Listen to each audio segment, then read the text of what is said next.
Colossians chapter 3. Colossians chapter 3. Colossians chapter 3, 23 hanggang 25. Pero pag-aaralan natin yung buong chapter. Ako po muna ang magbabasa, verse 23. And whatsoever ye do, do it heartily, as to the Lord, and not unto men.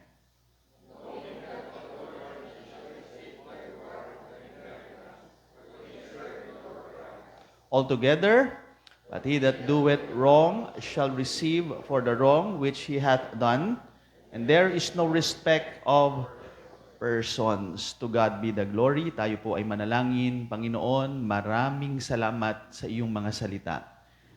Sinabi po ninyo mismo, Panginoon, na hindi lamang sa tinapay, ibig sabihin sa mga pisikal na mga pangangailangan, nabubuhay ang tao, kundi sa iyong mga salita.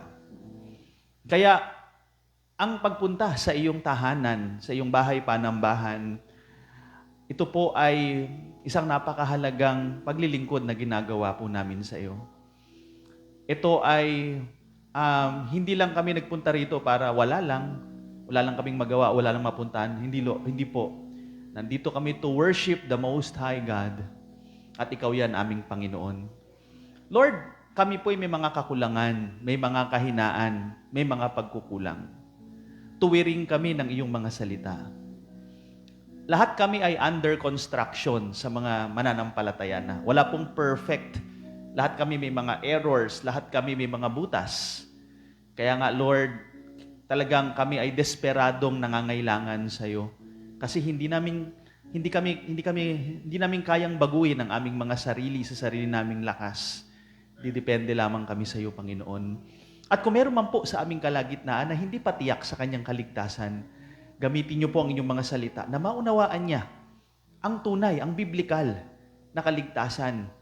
Hindi po yung sinasabi ng tradisyon, hindi po yung sinasabi ng nakararami, kundi ano yung sinasabi ng Bible. Magbukas ang isip at puso. Kahit po yung mga nakikinig sa online, gamitin niyo rin itong streaming para maunawaan po nila ang iyong mga salita. Higit sa lahat sa mga unsaved, magbukas ang kanilang isip, maliwanagan sila, nakilalanin kanila, aming Panginoong Jesucristo, na nag-iisa nilang tagapagligtas. Maraming salamat po. Ito ang aming dalangin sa pangalan ng Panginoong Jesus. Amen. Makakaupo na ang bawat isa. Kung lalagyan po natin ng pamagat ang ating pag-uusapan ngayon, ang aking ibabahagi, ay proper New Testament worship. At gagamitin ko po yung Colossians chapter 3 bilang ating reference. Kaya yung mga Bibles po, kung malalagyan nyo yan ng pang-ipit, yung section po na yan, dahil titignan natin mamaya-maya yung bawat talata po dyan sa atin pong pag-aaral ng kanyang salita. Tandaan po natin, pag pinag-usapan natin ang worship, hindi porkit nagkakaroon ng pagtitipon-tipon, no? Automatically ay nag-worship, o ito yung worship na kalugod-lugod sa ating Panginoon. Meron po tayong mga gagamiting mga ilang example, like for example, dito po sa Mark chapter 7, meron po tayong mapapansin dito na ginagawa po ng mga Pharisee. By the way, pag sinabi nating mga Pharisee, mga religious leader po yan sa Israel, pero dito po ay nirebuke sila ng ating Panginoon. Hindi nila sinasamba ng tama ang ating Panginoon. Sabi nga rito, then the Pharisees and scribes asked him, "Why walk not thy disciples according to the tradition of the elders, but eat bread with unwashen hands?" He answered and said unto them, "Well hath Isaiah prophesied of you hypocrites, as it is written, These people honoreth me with their lips, but their heart is far from me." Then sabi ng verse 7, "Howbeit in vain do they worship me." So meron palang, kumbaga merong sinasabi si God, kung merong proper na worship yung ating pag-aaralan ngayon, meron din mga vain worship na baliwala, walang kwenta. Kumbaga hindi ito kaaya-aya in the sight of God. Sabi nga rito, "Howbeit in vain do they worship me, teaching for doctrines the commandments of men." Verse 8, "For laying aside the commandment of God, ye hold the tradition of men." Verse number 9, jump tayo. "And he said unto them, Full well ye reject the commandment of God, that ye may keep your own tradition." So mga kaibigan at mga kapatid, isa po sa makikita nating maling klase ng pananambahan sa Diyos in the Bible is sasambahin mo ang Panginoon not according to the Word of God, not according to the teachings of the Bible, pero sa pamamagitan ng tradisyon, mga imbentong pananambahan gawa-gawa ng tao. Kaya nga napakahalaga na pag tayo ay nananambahan sa Panginoon, siguraduhin natin na meron tayong basis. At ang basis natin is yung ating sole authority, which is the Holy Bible. At marami po yan, hindi natin kayang isa-isahin, pero madali po nating ma-identify. Pag tayo ay familiar sa teachings ng Bible, madali nating ma-identify, uy, gawa-gawa lang ito ng tao ah. Hindi ito yung sinasabi ng Bible. Another po, sabi pa ng Colossians 2:8, beware lest any man spoil you through philosophy and vain deceit, and after the tradition of man, after the rudiments of the world, and not after Christ. So may mga pinagbabawal na klase ng pananambahan ng ating Panginoon at makikita nga natin dyan mga reasoning na pangtao, filosofiya, no? Mga walang kakwenta-kwentang pandaraya. Kaya nga, minsan makikita natin, di ba, mayroong mga pinapagawa ang mga religion na kung iisipin natin, kung ititest natin sa Bible, vain yun in vain, wala siyang kwenta. Kaya lang minsan kasi ang religion, mga kapatid, maganda itong gamitin na business. Kaya nga, nakakalungkot mang sabihin, sabi nga, naalala ko nung bago ko pumasok sa Bible school, sabi nung dating pastor, sabi niya sa akin, walang pera sa ministry, which is totoo naman. Pero pwede mong pagkaperahan. At maraming gumagawa po niyan, mga kapatid. Kaya nga minsan yung mga practices na makikita natin sa paligid natin, kung iisipin natin, bakit nila ginagawa yun? Kasi nga business po yan. Okay? So yung mga ganyang klase ng mga practices, mga kaibigan at mga kapatid, is not after Christ. Yan po ay mga imbento ng tao lamang. Then another example pa po in Acts chapter 17, makikita natin dito si Apostle Paul, nung siya napunta doon sa Mars Hill, makikita natin, dito po sa verse 23, for I passed by, and behold your devotions, I found an altar with the inscription, to the unknown God, whom therefore you ignorantly worship. Him declare I unto you. So makikita natin dito sa scene in Acts chapter 17 na ang mga pagans po, mga kaibigan at marami silang mga sinasambang mga Diyos-Diyosan. Kaya nga ang mga pagano is polytheism, naniniwala sila sa maraming gods. And biruin mo, talagang nagsisigurado sila, bagamat marami na silang mga gods, naglagay pa sila ng isang altar na ang nakalagay doon, unknown, baka kasi may nalimutan, may nakaligtaan pa sila. Kaya nga minsan, di ba, pag napupunta kayo sa mga palengke, di ba, makikita nyo sa palengke, may mga ilang negosyante po dyan, nagsisigurado sila. No? May nakalagay doon, may nakaganon na pusa, di ba? Tapos, meron siyang katabi, si Buddha, yung malaking tiyan, di ba? Tapos, para sigurado, dinadagdag pa nila si Mary, o kaya yung imahe ng Jesus na tinatawag nila. Akala nila, yung ginagawa nilang ganon, okay yun, parang nagsisigurado sila. Pero sa totoo lang, biblically speaking, that is wrong. Because the God of the Bible tells us, na wala siya dapat kasama. Ayaw niya. Siya lang dapat. Siya lang ang dapat sambahin. Kaya pag ang isang tao, nananambahan siya at ang kanyang klase ng pagsamba ay marami siyang mga Diyos na pinapaniwalaan, o sabihin na natin, okay, tinanggap niya si Jesus, pero dinagdag niya lang si Jesus, hindi pwede yun, hindi yun biblical worship.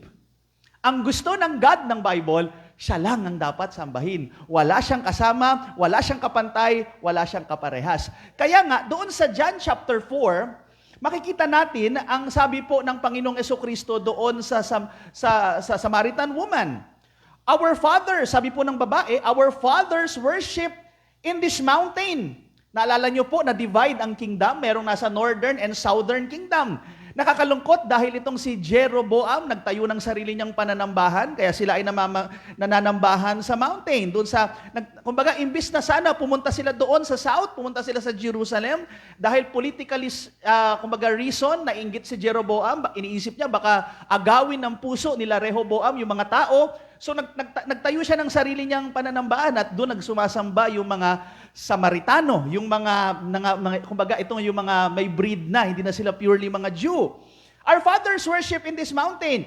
And you say that in Jerusalem, yan po, mga mga Hudyo na sa Jerusalem na nanambahan, is the place where men ought to worship. Anong sagot ni Christ sa kanya? Jesus said unto her, Woman, believe me, the hour cometh when ye shall neither in this mountain nor yet at Jerusalem worship the Father. Ye worship, ye know not what. We know what we worship, for salvation is of the Jews. Pero sabi ni Christ in verse 23, But the hour cometh, and now is, when the true worshipers shall worship the Father in spirit and in truth.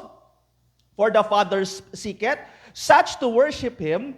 God is a spirit, and they that worship Him must worship Him in spirit and in truth.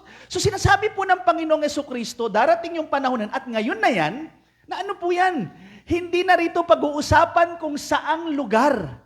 Hindi na rito pag-uusapan, kumbaga hindi na sa bundok, hindi na doon sa templo.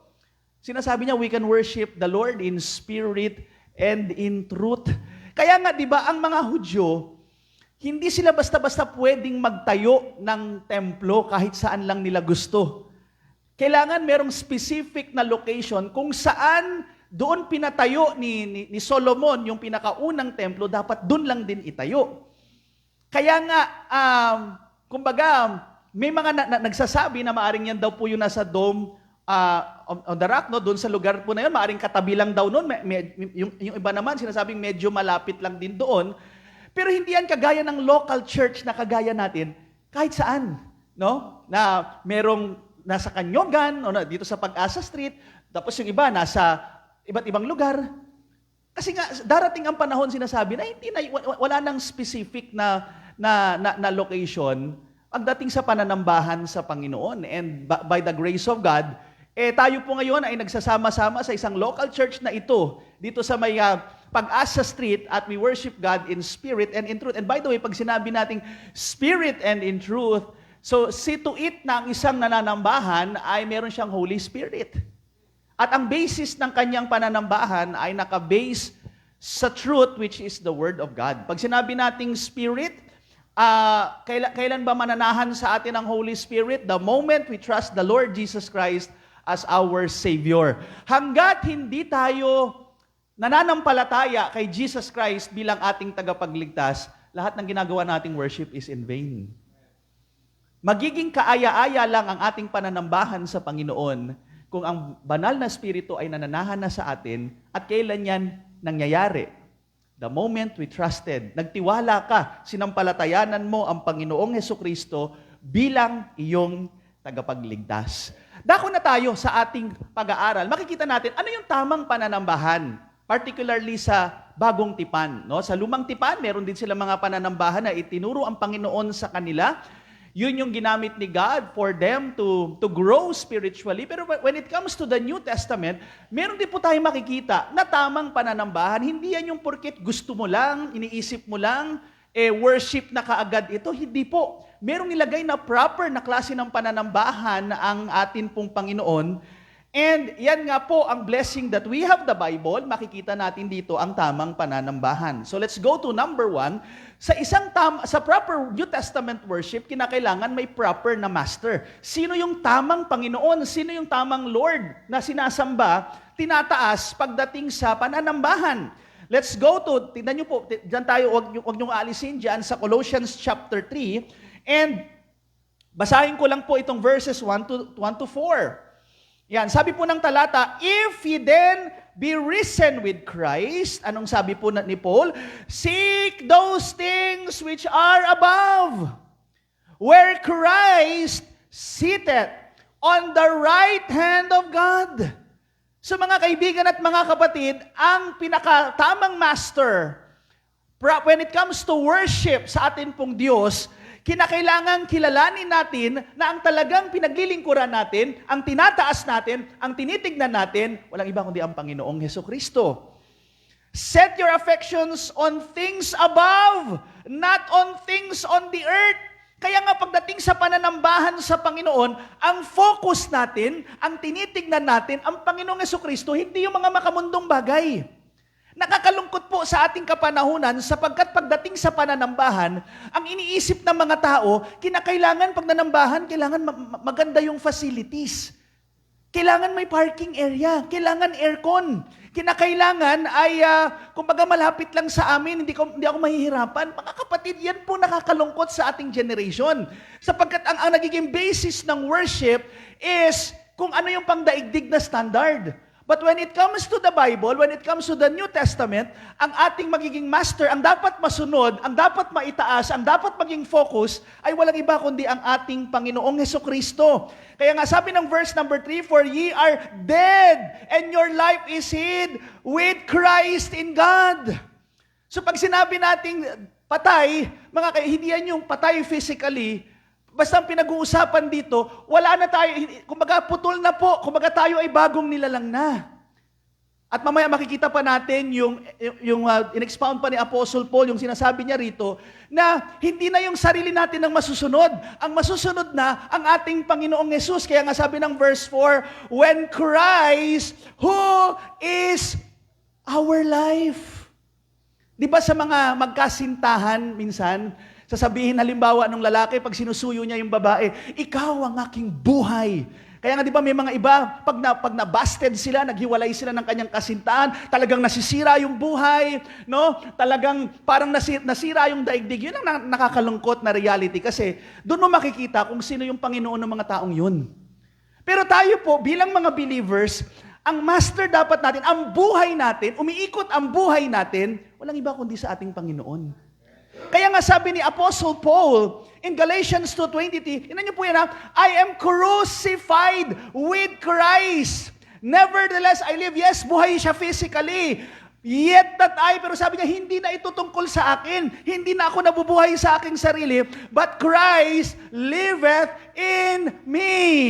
Kaya dahil si Christ na ang ating master, hindi na dapat tayo ang nasusunod, siya na dapat ang nasusunod sa buhay natin. Christ liveth in me. Kaya nga sabi pa ni Paul, "And the life which I now live in the flesh," sabi niya, "I live by the faith of the Son of God who loved me and gave Himself for me." So hindi na ito tungkol sa akin. Hindi na ito tungkol sa gusto ko. Ito yung tungkol na sa gusto ng Panginoon para sa buhay ko. Dahil siya na ang nasusunod. Kaya nga makikita natin yan, magre-reflect yan doon sa mga tagasunod ni Kristo, mga apostol niya, mga writers ng Bible, na nakita nila yung sarili nila na sila yung mga servants ni Christ. Pasadahan lang natin ng konti. In Romans chapter 1 verse 1, anong sabi ni Paul? Paul, a servant of Jesus Christ. Alam ni Paul na siya ay servant ni Christ. Si James, na half-brother ni Christ, in James chapter 1 verse 1, James, a servant of God and of the Lord Jesus Christ. Anong sabi ni Peter, Simon Peter in 2 Peter chapter 1 verse 1? Simon Peter, a servant and an apostle of Jesus Christ. Sabi ni Jude in verse number 1, Jude, the servant of Jesus Christ. Very interesting itong si James at saka si Jude. Hindi nila minention na kami ay brother ni Jesus. No.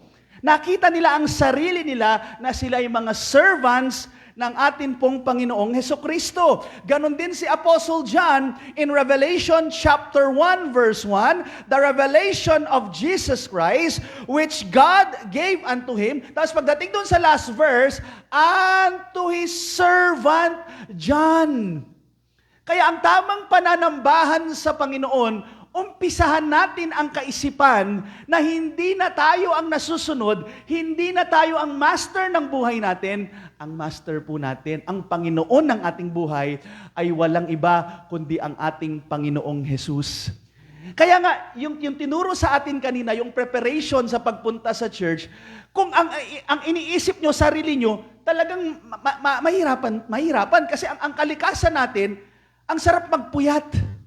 Kaya nga di ba nagsabi si Brother Joel kanina, dapat pag Sabado, maaga, yung iba po, madaling araw na umaga na natutulog, no? Mga alas 3 ng madaling araw, ng lindo.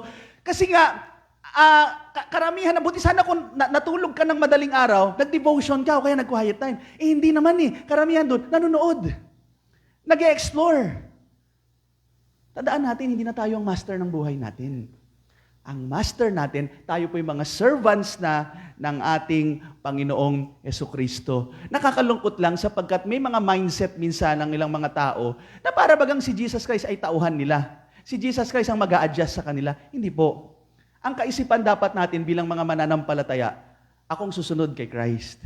Hindi siyang mag-a-adjust sa akin, ako ang mag-a-adjust sa Kanya. Kaya nga, di ba, pag makikipagtagpo tayo sa isang taong alam nating kilala, may mataas na katungkulan, grabe yung paghahanda natin. Grabe yung preparations na ginagawa natin. Tandaan po natin, dito sa ating local church, pumupunta tayo dito, hindi para kanino pa man ang pinakapangunahing dahilan. Ang pangunahing dahilan natin kaya tayo nandito is kakatagpuin natin ang ating Panginoon. Okay? Pangalawa po, pagdating sa proper worship, pananambahan sa Panginoon, mahalaga po na mayroong proper morality. Moralidad. Tama ang morality, standard ng buhay. Let's go to, balikan natin ang Colossians chapter 3. Simulan natin sa verse number 5. Mortify, sabi ng talata. Mortify, therefore, your members which are upon the earth. Very interesting, pag sinabing mortify, yan po yung ginamit na Griegong nekruo. Kung kayo familiar doon sa word na necromancy, di ba? Nekruo, patayin. Oh, literal ibig sabihin, put to death. Yun ang pinaka-literal na ibig sabihin. Mortify, therefore, your members, ibig sabihin member ng katawan, which are upon the earth. Ano-ano po yung mga yan? Sabi ng verse, tingnan nyo po doon sa Bible ninyo. Fornication, uncleanness, inordinate affection, evil concupiscence, and covetousness. Anong sabi diyan? Which is idolatry. Mga kaibigan at mga kapatid, pag sinabing idolatry, hindi lang yan yung iniisip nating mga Diyos-Diyosan na mga may imahe na nilalagyan ng kandila, niluluhuran ng tao. Hindi lang po yan ang ibig sabihin. Pag sinabi nating idolatry, pati yung laman natin na yan ang nasusunod sa buhay natin, nagiging Diyos-Diyosan natin yan. Kaya nga sinasabi ng Panginoon sa atin, sinasabi ng Word of God, sa ating pananambahan sa Diyos, yung lumang pagkatao natin, kasi old nature natin yan. Kaya nga, ang pinakamatinding kalaban natin bilang mga mananampalataya, hindi na actually si Satanas, siguro ilang beses na narito, pero kailangan nating ulit-ulitin. Ang matinding kalaban natin, yung taong pag tinignan mo sa salamin, yan, yung sarili mo. Yan yung mabigat mong kalaban. Sapagkat yung ating spirit, nasa sa atin na po yung Holy Spirit, ang gusto ng spirito natin, sambahin ang Panginoon, gawin ang kalooban ng Panginoon, pero yung lumang pagkatao natin, ayaw ng ganyan. Kaya nga, mga kaibigan at mga kapatid, by the grace of God, kung sa ngayon, sa mga panahong ito, hindi tayo nahuhulog sa mga imoralidad, biyaya lang talaga ng Diyos yan. Kasi bilang mananampalataya, nandito pa rin kasi yung old nature natin. Kaya nga, kinakailangan itong ating lumang pagkatao, kumbaga ito ay patayin natin, hindi yung literal na iniisip natin madalas, kundi labanan natin ito, kontrahin natin, kasi kung hindi natin lalabanan yung old nature natin, yung mga binanggit ho dito, pwede tayo mahulog anytime dyan. Kasi idolatry po yan, mga kapatid. Kaya nakakalungkot bang sabihin, may mga kilala tayo, mga ginamit ng Panginoon sa kanilang mga ministry, mightily, pero isang araw na balitaan natin, ganito nahulog sila. Ganyan katindi itong kasalanan na ito. Kaya nga mga kaibigan at mga kapatid, sabi nga ng Bible, di ba? For which things sake the wrath of God cometh unto the children of disobedience. Ayaw po ng Diyos sa mga ganyang gawain. Kaya nga, pagdating sa pananambahan sa Panginoon, ayaw i-tolerate ni God yung mga ganitong klaseng masasamang gawain. Nakakalungkot mang sabihin, pero may mga tao po kasi, nagiging proud pa sila na ginagawa nila ito. Di ba, makikita natin minsan sa mga palabas o kaya sa mga sikat na mga personality, lalo pag may mga pinag-uusapan na mga immorality na mga issues, minsan sasabihin ng mga sikat na mga personality, ay, hindi ganyan ang Diyos ko. Ang Diyos ko mapagmahal. No? Ang Diyos ko hindi mapanghusga. Isa niya nakuha yung Diyos niya. Pag ganyan po, yan yung God of their imagination. Because the God of the Bible doesn't tolerate itong mga gantong klase ng mga gawain. Kaya nga to worship the Lord, tuloy natin ang talata, verse 7, in the which ye also walk sometime when ye live in them, pero ito na po yung gusto ni Lord sa atin. But now, ngayon, ye also put off all this, anger, wrath, malice, blasphemy, filthy communication out of your mouth. Ano yung ibig sabihin ng put off dito sa talatang nabanggit in verse number 8? Kasi may kinalaman ito doon sa mortify na tinatawag na nabasa natin sa verse 5. Ano itong put off na ito? Tandaan niyo po mga kaibigan at mga kapatid, nung tayo po ay naligtas, hindi naman tayo sinless perfection. Hindi tayo sinless perfect. May mga nagtuturo na pag ikaw ay mananampalataya na hindi ka na dapat nagkakasala. Physically speaking, that's impossible. Kung nag-declare, kung halimbawa sa oras na ito nag-declare ka, na pag Krisyano ka, hindi ka na dapat nagkakasala, gawin mo muna yan. Abangan ka namin. Di ba? O kaya madali namang sabihin, pero pag nagsama-sama tayo sa isang tahanan, magkakabistuhan tayo. Lalabas at lalabas yung lumang pagkatao. Kaya nga, mahalaga ito, no, na bilang mananampalataya, kasi sabi ni Paul, ganyan tayo dati. Ito mga ginagawang kasalanan na ito, ginagawa natin dati. Pero ngayon, bilang mananampalataya, but now, sabi niya, you also put off all this. Anong ibig sabihin po niyan? Tingnan natin sa next slide. Pag sinabi nating put off, yan po yung apotimemi, na ang ibig sabihin po niyan, pag tinignan nyo sa Hebrews chapter 12 verse 1, same Greek word po ang ginamit, yung word na lay aside. Tingnan nyo po, sabi rito, wherefore, seeing we also are compassed about with so great cloud of witnesses, let us lay aside, yan po yan, yung put off na salita, every weight and the sin which that so easily beset us. Ang ganda ng idea ng verse na yan, when it comes to kasalanan, kasi hinalintulad ito sa pagtakbo. Tumatakbo ka. So pag ikaw ay tumatakbo, ang magpapabagal sa pagtakbo mo, yung mga taba. Ano yung taba na yan? Mga taba ng kasalanan. Kaya ang sinasabi ng talata, itong mga taba ng kasalanan na ito, kaya nga, meron ding binanggit sa Bible na we have to work out. Work out your own salvation. Hindi tinuturo niya na maliligtas tayo sa pamamagitan ng gawa, but ang tinuturo niyan is, may muscle na tayo, palakihin natin yung muscle natin. Kasi kung ang, kung ang taba na yan sa ating katawan ay nandiyan dyan, at hindi tayo mag-exercise physically, talagang hihingalin tayo. Babagal yung pagtakbo natin. Ilagay natin sa spiritual life natin. Sa spiritual life natin, kung hindi tayo magpapalakas, magpapatibay ng ating spiritual na katawan, yung taba ng kasalanan na yan, yan ang mananaig. Mga kapatid, tandaan nyo po, pag titigil ka sa pag-workout, lalakas naman yung taba. Diba? Kaya nga, gusto ko yung, yung sinabi ni Tatay Danny Machenzo, na Tatay Danny, wala pang maintenance. Wow, nakakatuwa. Basta simple lang ang tinuro niya sa amin. No? Sabi niya, kung kumain ka, magpapawis ka lang. Yun lang yung, kontrahin mo lang yung mga kinain mo. At yun nga, no, kasi ang idea, pag nagpapawis ka, syempre, i-burn mo yung mga kinain mo. Pero kung kain ka ng kain, pero wala kang pagpapawis, ay wala, mako-convert siya into fats. Ganon din spiritually speaking, mga kapatid. Kailangan itong mga taba ng kasalanan, kumilos tayo ng mga pang-spiritual na mga bagay para itong mga kasalanan na ito ay unti-unting mawala sa ating buhay. Hindi siya mag-trigger kasi nagpapalakas tayo spiritually speaking.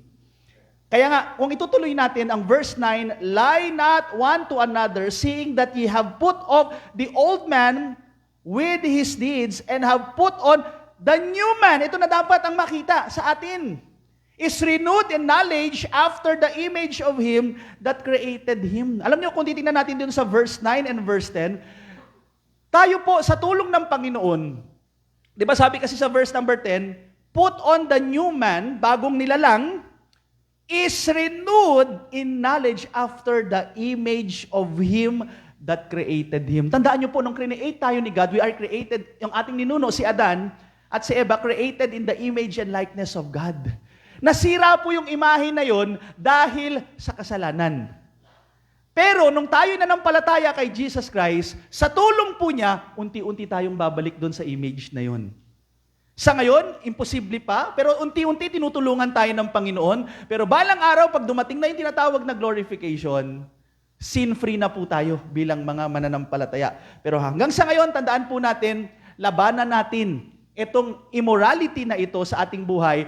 Sa pag-worship natin sa Panginoon, tandaan niyo po, sabi ng Romans chapter 12, isang napakagandang handog sa ating Panginoon, I beseech you therefore, brethren, by the mercies of God, itong magandang worship sa ating Panginoon, ye present your bodies, itong ating katawan, a living sacrifice. Sa Old Testament, nagsasacrifice sila ng mga animals. By the way, yung animals na kanilang ine-offer kay God, ito po ay clean animal.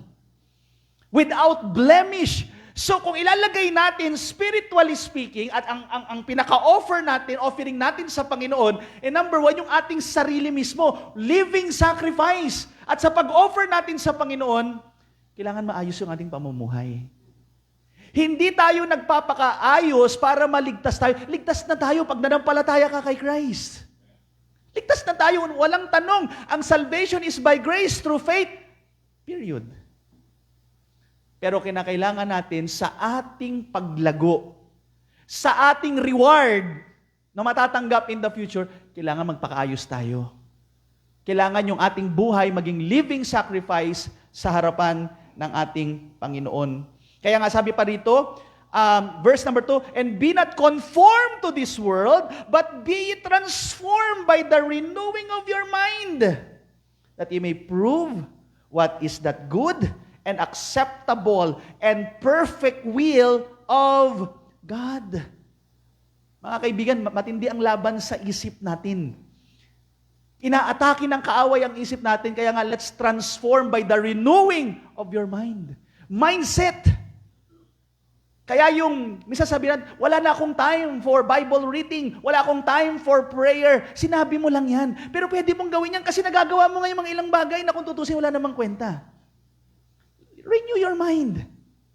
Mga kapatid, kaya nga sabi ng Philippians 1:11, being filled with the fruits of righteousness, which are by Jesus Christ, unto the glory and praise of God. Filled by the Spirit. The moment we trusted the Lord Jesus Christ, indwelt by the Spirit na tayo.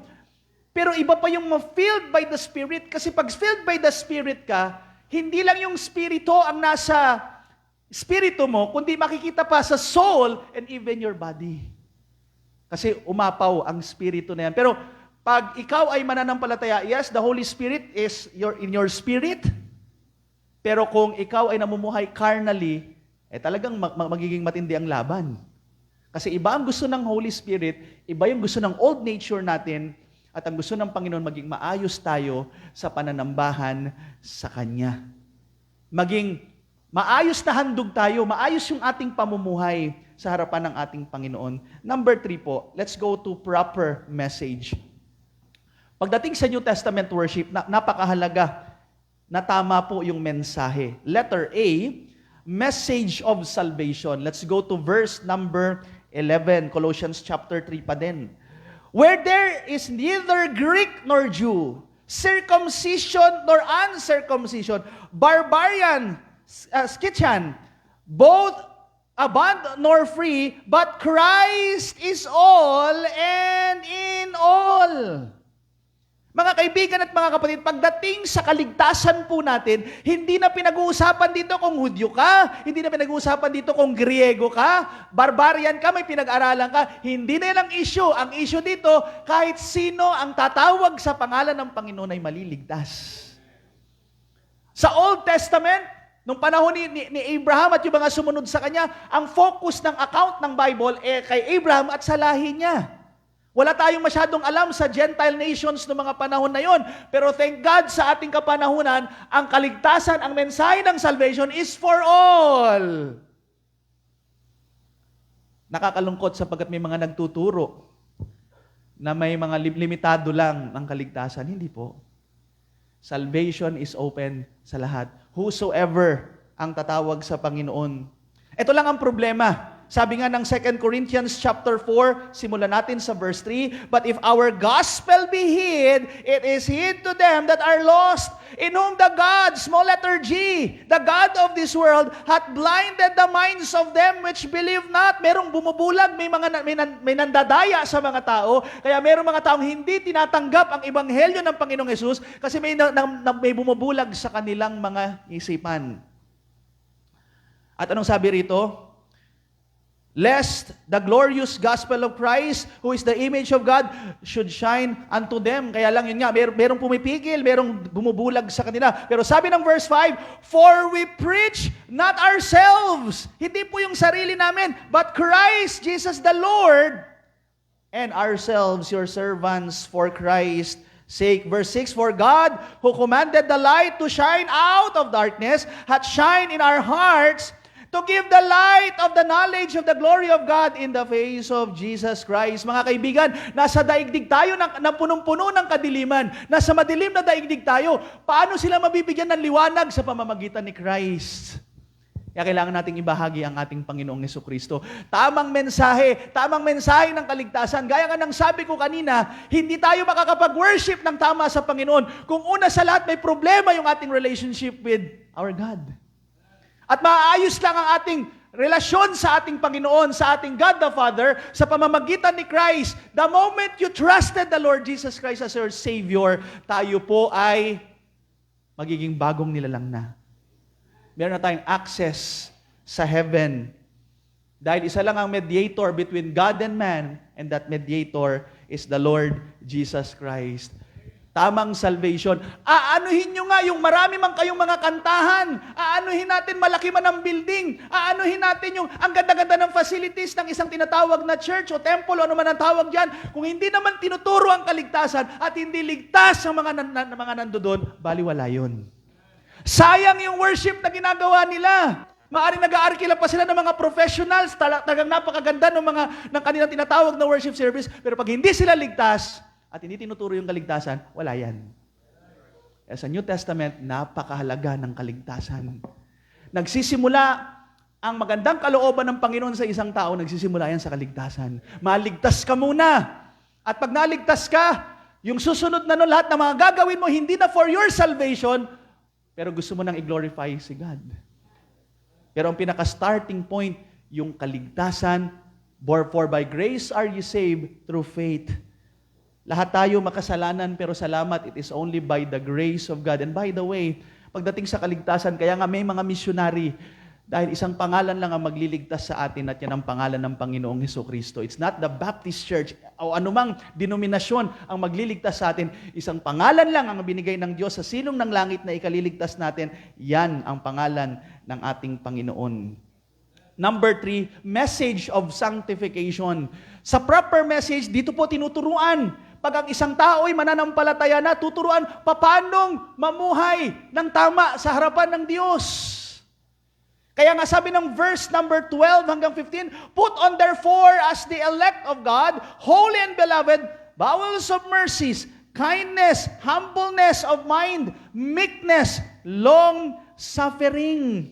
Verse 13, "Forbearing one another and forgiving one another. If any man have a quarrel against any, even as Christ forgave you, so also do ye. And above all these things, put on charity, which is the bond of perfectness, and let the peace of God rule in your hearts, to the which also ye are called in one body, and be ye thankful." Mga kaibigan at mga kapatid, ang gusto ng Panginoon sa atin, the moment na tayo naligtas na, put on, isuot natin. Minsan nakakalimutan nating isuot. Put on therefore, bilang mga mananampalataya na, maging banal tayo. Di ba sabi diyan? No? "And beloved, bowels of mercy, kindness, humbleness of mind, meekness, long-suffering." Sabi niya, "Forbearing one another." Mga kaibigan at mga kapatid, bakit itinuturo ito? Sapagkat sabi ko nga kanina, tayo po'y mananampalataya na, pero hindi pa tayo perfect. So, kinakailangang ma-sanctify tayo, malinis tayo, araw-araw. Kaya nga, mahalaga dito na tayo po, mga kaibigan at mga kapatid, ay magmahalan sa bawat isa. Kasi kung maghahanapan tayo ng butas, talagang makikita natin may error pa ang bawat isa. Minsan nga sasabihin pa natin, parang hindi ligtas ito. Minsan masasabi pa natin. Kasi nga nakita natin yung kahinaan. Pero huwag mong kalilimutan, maaring may nag-iisip din sa'yo, parang hindi ka rin ligtas. Kaya, madaling sabihin po yung gano'n, pero minsan tingnan din natin yung sarili natin. Baka minsan nag-iisip tayo na parang hindi ligtas yun, pero baka minsan yung ginagawa natin, parang hindi rin tayo ligtas. Kaya nga dyan yung makita, it is only by the grace of God. Habang tumatagal sa buhay mananampalataya, marirealize nyo, talagang biyaya lang talaga ng Diyos. Kasi walang perpekto sa atin. Kaya nga, forbearing one another, forgiving, kasi nga lalabas yung kahinaan. Mga kaibigan at mga kapatid, hindi nawawala ng marites sa church. Sana mali ako. Pero kung meron man, sabi ng Bible, patawarin nyo na lang. Patawarin nyo na lang. Forgiving one another and forbearing one another. Talagang minsan, magkakaroon ng mga hindi pagkakasunduan kasi nga hindi pa tayo perfect. Pero kailangan tayong masanctify. Kaya nga sabi diyan, if any man have quarrel against any, even as Christ, patawarin nyo na, even as Christ forgave you, so also do ye. May pagtatalo. Minsan bulaklak lang magtatalo. Minsan yung bayaran lang ng utang magtatalo-talo. Minsan mataasan lang ng boses. Minsan masita, nagkakaroon ng pagtatalo-talo. Patawarin nyo na lang. Pero tandaan nyo to, ikaw nga pinatawad ni Christ. Kung dumating sa point na nahirapan tayo magpatawad sa kapwa-tao natin kasi nakita natin yung error, yung kahinaan, balikan mo lang yung sarili mo. Ikaw nga pinatawad ka ng Diyos eh. 'Di ba? Parang feeling mo ba napaka-perfect mo? Hindi, marami ka rin ikaw at ako, marami rin tayong mga kahinaan. Pero salamat, pinatawad tayo ng Panginoon. At patuloy tayong binabago kasi nga lahat under construction pa, mga kaibigan at mga kapatid. Kaya nga ganun din ang sinabi ng Ephesians chapter 4, be ye angry. Hindi naman masamang magalit, pero sabi nga, and sin not. Let not the sun go down upon your wrath. Neither, ito kasi matindi dyan mga kapatid, hindi masamang magalit ka. Pero sabi nga dyan, let not the sun go down upon your wrath. Huwag mong patagalin. Kasi neither give place to the devil kasi pwedeng gamitin ng diablo yan. Magiging bukas na pintuan yan sa kaaway para atakihin ka, pabagsakin ka, at magkaroon ng karumihan sa iyong puso. At tandaan niyo po mga kapatid, pag tayo ay sumusuway sa Diyos, mawawalan tayo ng pagpapala. Kaya nga sabi, let him that stole steal no more. Yan ang sabi po bilang mga mananampalataya. But rather let him labor, working with his hands, the thing which is good, and he may have to give to him that needeth. Let no corrupt communication proceed out of your mouth, but that which is good to the use of edifying, and it may minister grace unto the hearers. Ayusin natin ang ating pamumuhay. Ayusin natin ang ating kaisipan dahil ang kaaway, kung makikitaan tayo ng butas, diyan tayo aatakihin ng kaaway. Kaya nga merong mga magkakapatiran sa Panginoon hanggang ngayon hindi nagpapatawad. Diyan na po nakikialam na ang diablo. Minsan, merong mga parehong mananampalataya, no? Pero makikita na nag-iiwasan, diyan na pumapasok na ang diablo. Wag nating pagbibigyan ang kaaway. Kaya kinakailangan tayo po ay patuloy na masanctify, malinis tayo para din po pagpalain tayo ng Panginoon. And letter C, messages is spiritual. Pagdating sa pananambahan sa Panginoon, sa proper message, kinakailangan ang mensahe ay spiritual. Mga kaibigan at mga kapatid, sabi nga ng verse number 16, balik tayo sa Colossians chapter 3, let the word of Christ dwell in you richly. Alam niyo, minsan nakakalungkot, maraming mga mananampalataya, mas alam pa yung mga palabas sa Netflix kaysa sa sinasabi ng Bible. Ang gusto kasi ng Panginoon sa atin, maging rich ang ating karunungan, kaalaman, pagdating sa salita ng Diyos. dwell in you richly in all wisdom, teaching and admonishing one another. So in other words, pagdating sa proper worship kay God, kinakailangan ang mensahe ay spiritual. Pag sinabi nating spiritual, biblical, nasa Bible. Kasi ang ating spiritual food is the Word of God. Kaya pag may nagsasabing sila ay isang church, pero pag pinakinggan mo yung pangangaral, it's more on psychology. Pag pinag-aralan nyo, it's more on secular. Ay, hindi yan spiritual. Kahit observe nyo, maraming mga nangangaral ngayon, introduction lang ang Word of God. Ang sumunod niyan, puro filosofiya na ng tao. Puro na kaalaman na pang tao, wala na yung sinasabing spiritual message. Pero tandaan nyo po, ang church na kagaya natin, magkakaroon tayo ng tamang worship sa ating Panginoon kung yung mensaheng kinakain natin, mensaheng pinag-aaralan natin ay spiritual from the Word of God. Yan ang gagamitin para tayo palakasin, patibayin. Kaya nga, makikita natin sa 2 Timothy 4, preach the Word. Sabi sa verse 2, be instant in season, out of season. Reprove, rebuke, exhort with all long suffering and doctrine. Pagdating po sa pangangaral, preach the Word. Word of God. Pero, part na rin ng end times, for the time will come. Sabi ng Bible, when they, ang mga tao, will not endure, aayawan ng sound doctrine, but after their own lust, shall they heap to themselves teachers, having itching ears.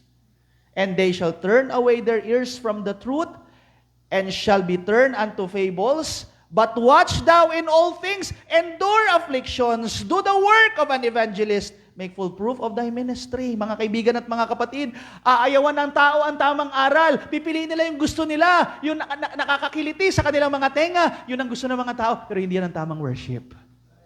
Kahit ang ganda-ganda pa nung sinasabi ng isang tao, kahit na may mga dugtong pa ang pangalan niyan, mataas ang credentials sa human standing, pero pag yan ay hindi biblical, hindi spiritual, hindi pa rin natin na-worship si God.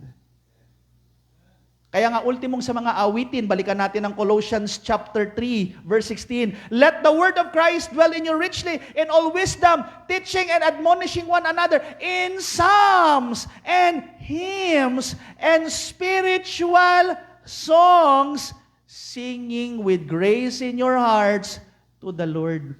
Aba, mahalaga pala ang pag-aawitan. At sa pag-aawitan, dahil part din ito ng ating admonition, kinakailangan pati yung mensahe ng awitin is spiritual.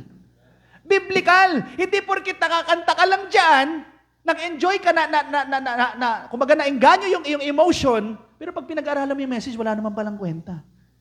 Theologically, mali yung awitin.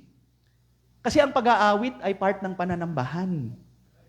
Kaya kinakailangan ang awitin, ang kinakanta, ay sang-ayon po sa salita ng Diyos. Huwag niyong kalilimutan, si Lucifer mismo ay musician. May nakakabait na mga pipes sa kanyang katawan, tabrets, mga musical instruments. Kaya pwede rin pong i-worship ang kaaway sa pamamagitan ng music. Kaya ingat din po sa mga pinapakinggang awitin. Kinikilig ang mga kabataan sa BTX, alam ko BTX kung paano, BTS. Diba?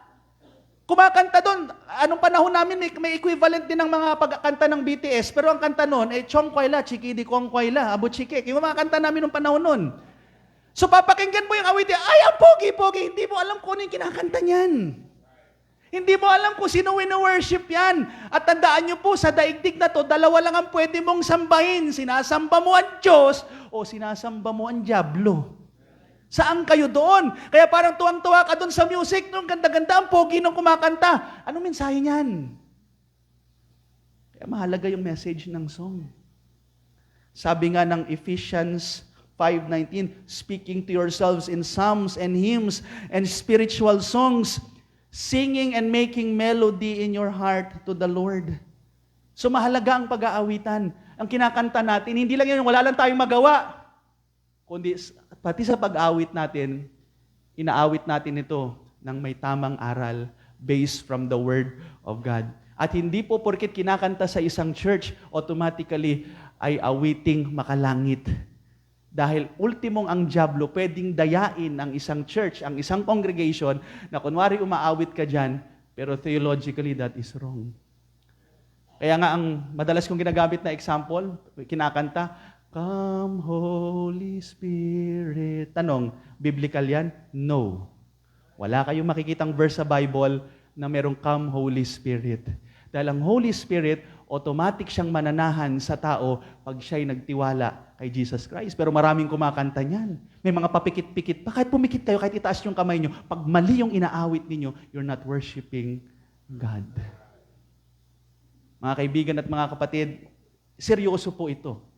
Kasi sa pagpunta natin, hindi lang tayo nagkakaroon ng church attendance, kaya tayo nagsasama-sama rito to worship the Lord. Pero siguraduhin natin na sa ating pananambahan, proper yung ating worship. And thank God, we have the Bible. Ito yung ating user's manual. Ito magsasabi sa atin kung yung ginagawa ba nating, tinatawag nating worship, proper worship. At meron tayong basis from the Word of God. Tapusin muna natin dito, tayo'y manalangin. Father in heaven, thank you for this morning. Salamat, Panginoon, sa paalala ng iyong mga salita. Lord, sorry po kung may mga pagkakataon sa aming buhay na kami ang nagiging master ng aming buhay. Hindi pala dapat. Sorry po, Panginoon. Sana, Lord, tulungan niyo po kami. Nagaya ng sinabi ni Apostle Paul, I am crucified with Christ. Nevertheless I live, yet not I, but Christ liveth in me. So hindi na ito tungkol sa akin, hindi na ito tungkol sa iyo. It's all about Christ.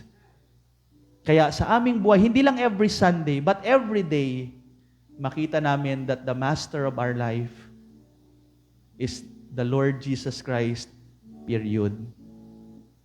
Lord, tulungan niyo rin po kami na ayusin namin ang aming buhay, na maging living sacrifice po kami. Madaling maging hypocrite. Dito kami, naglilingkod kami, pero kung sira naman yung aming buhay, sira naman yung aming patutuo, damay pati ang pangalan mo. Kaya Panginoon, turuan niyo po kami, tulungan niyo po kami, na lumakad kami, na merong proper morality yung aming buhay.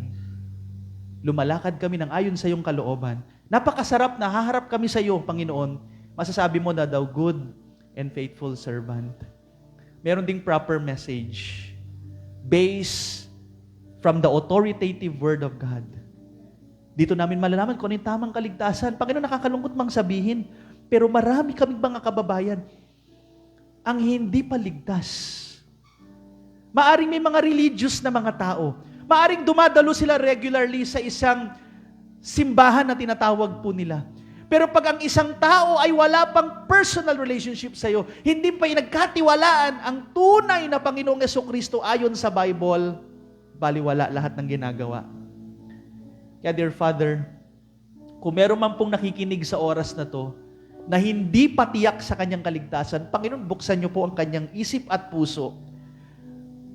Ituro niyo po sa kanya na magpakumbaba, na makita niya ang kanyang sarili, na siya'y makasalanan, na hindi niya kayang iligtas ang kanyang sarili.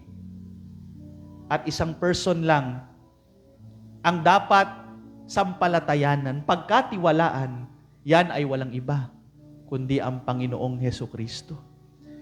Kaibigan, ikaw ba yan? Kung sakaling tanungin kita sa oras na ito, kung sakaling bawian ka ng buhay, alam mo na ba kung saan tutungo ang iyong kaluluwa? Maaring ang sagot mo, hindi ko po alam, pastor or brother. Hindi ko po sigurado. Kaibigan, pwede mong siguraduhin. At kung meron mang dapat siguraduhin habang buhay pa tayo, siguraduhin natin yung kaligtasan natin. Dahil hindi natin alam kung buhay pa tayo mamaya, kung buhay pa tayo bukas. Tandaan mo kapatid, kaibigan, lahat tayo makasalanan. For all have sinned, sabi nga ng Bible, and I'm short of the glory of God. Lahat tayo ay makasalanan. At ang mabigat pa rito, kaibigan, sinasabi ng Bible na ang kabayaran ng kasalanan ay kamatayan. Buti sana kung kamatayang pisikal lang. Merong kamatayang pang walang hanggang, pang spiritual. Ito yung sinasabi ng Pahayag 21:8. Binanggit doon ang mga iba't ibang uri ng kasalanan. At lahat tayo ay makasalanan. At ang sabi doon, ang kanilang bahagi ay salawa na nagdiningas sa apoy at asupre. na siyang ikalawang kamatayan. Mabigat ito, kaibigan, dahil ang impyerno ay pangwalang hanggan. Pero merong ginawang solusyon ang Diyos. Pinadala niya ang kanyang bugtong na anak. Sabi nga ng John 3:16, gayon na lamang ang pag-ibig ng Diyos sa sanlibutan na ibinigay niya ang kanyang bugtong na anak na sino man ang manampalataya ay hindi mapahamak kundi magkaroon ng buhay na walang hanggan. Hindi po sa reliyon maliligtas ang tao, hindi sa paggawa ng ritual, hindi sa mga kung ano-ano pang mga human efforts. Kaibigan, magtiwala ka lang sa Panginoong Hesukristo. Sampalatayanan mo ang Panginoong Hesukristo bilang iyong tagapagligtas at ang pangako ng Bible, meron kang buhay na walang hanggan. Kaya nga sabi ng Bible din, kung yung ipapahayag sa iyong bibig ang Panginoong Hesus at sasampalataya ka sa iyong puso na siya'y binuhay na maguli ng Diyos mula sa mga patay, ikaw ay maliligtas. Siguradong maliligtas ka. Magtiwala ka lang sa Kanya. Pwede mo siyang kausapin. Pwede kitang pangunahan sa isang panalangin. Ariin mo to na sarili mong panalangin na nagmumula sa iyong puso. At iniisip mo na kinakausap mo ang Panginoon. Ito na yung panalangin, kaibigan. O mahabaging Diyos, inaamin ko po na ako ay makasalanan. At salamat po dahil namatay ka sa krus para bayaran ang aking mga kasalanan. Pinagkakatiwalaan kita. Tinatanggap kita, Panginoong Hesus, na nag-iisa kong tagapagligtas. Nag-iisang daan patungo sa langit. At salamat po dahil imposible kang magsinungaling. Kaya ito ang aking dalangin. Sa pangalan mo, Panginoong Hesus. Amen and Amen.